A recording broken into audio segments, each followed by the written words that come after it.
you've definitely seen her before. She's one of the most famous, most celebrated sculptures on the entire planet. But she's also one of the most mysterious. We're talking, of course, about the Venus de Milo. And today, we're going to try and unravel some of her secrets. So, let's just get right to it. The big question, the one that's bugged art lovers for 200 years. How can a work of art that people call the pinnacle of beauty be so, well, famously incomplete? The mystery naturally starts with her missing arms. Okay, so before we can even start guessing what might have happened to her arms, we need to back up a step. We have to figure out, who is she? Who are we actually looking at here? Well, pretty much everyone agrees she's a depiction of Aphrodite. You know, the ancient Greek goddess of love, desire, and beauty.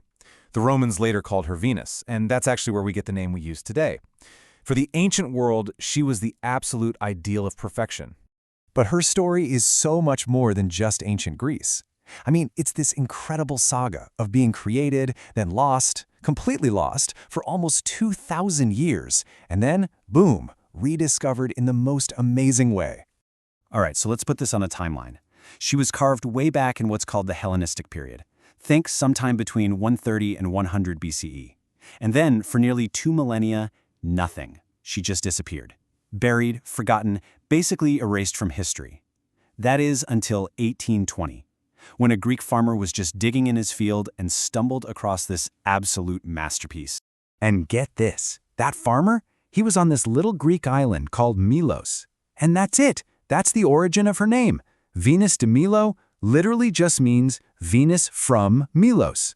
Her name is basically a map pointing right to where she was found. Okay, so we know who she is, and we know where she came from. But what about the statue itself?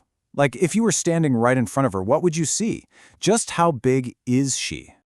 Oh, she is seriously larger than life. We're talking a staggering 6 feet, 8 inches tall. That's just over 2 meters.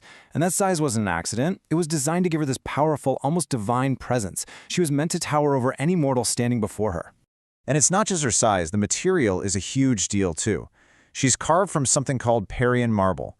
This stuff was the best of the best in the ancient world. It was prized for being this incredibly pure white with a fine grain that was almost translucent. It gave statues this stunningly lifelike quality, almost as if light could actually pass through the stone. Finding her on that tiny island, that was really just the beginning of her second life. The next chapter is a wild ride, taking her from a humble farmer's field all the way to the grand galleries of Paris. This is where she becomes a global superstar. So, not long after she was unearthed, she was acquired by France and whisked away to Paris. And her destination? None other than the world-famous Louvre Museum, which has been her home ever since. And you know what? She was an instant hit. I mean, people went nuts for her. It was this perfect storm, right? You had this stunning, classical beauty mixed with this irresistible mystery of her being damaged. She wasn't just another statue. She was a puzzle that everyone wanted to solve. Which brings us all the way to today. It's been over 200 years since she was found, 2,000 since she was made. So why are we still so obsessed with the Venus de Milo? What's her secret? Well, there are a bunch of reasons. For one, she's the textbook example of those classical Greek ideals about beauty and proportion.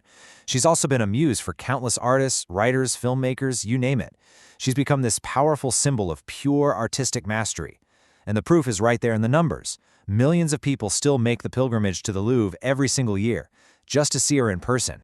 Yeah, it's exactly that. A symbol of timeless beauty and artistic mastery. When you really get down to it, her fame isn't just about a pretty face or a graceful pose. It's about what she represents, a standard of beauty that has somehow managed to resonate with people across different cultures and for centuries on end. And so we end up right back where we started, staring at those missing arms.